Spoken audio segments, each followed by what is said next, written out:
Nu skal vi ind i kampen. Vi skal nemlig til andet afsnit i vores serie om livet i regionens mange sportsforeninger. Forleden fortalte vi, at foreningerne har ondt i pengepungen. Kommunerne klapper kassen i, og 2 ud af 3 foreninger skal spare millioner af kroner. Men i en tid, hvor kommunalpolitikere næsten dagligt bruger ord som krise, nedskæringer og spareplaner, så er der faktisk også idrætsforeninger, der får penge. Der er grund til entusiasme og smil hos idrætsforeningerne i Sorø.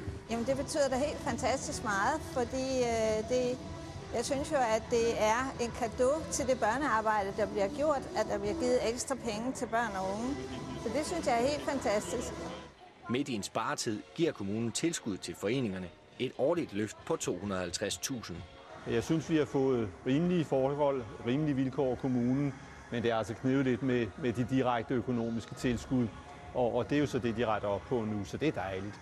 Spare skalter. De økonomiske udsigter er lige så kedelige som efterårsvejret. 150 millioner skal findes over de næste 4 år. Skolelukninger og nedskæringer er på programmet. Hvorfor så give flere penge til et område som det her?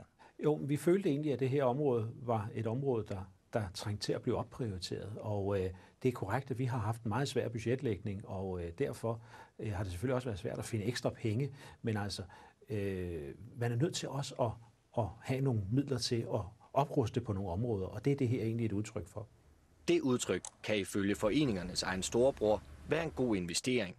Kommunerne har ansvaret for den almindelige sundhedsfremmende indsats, og der spiller foreningsidrætten jo en kolossal rolle.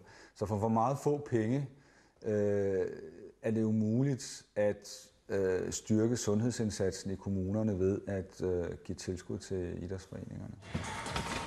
Ja, sådan!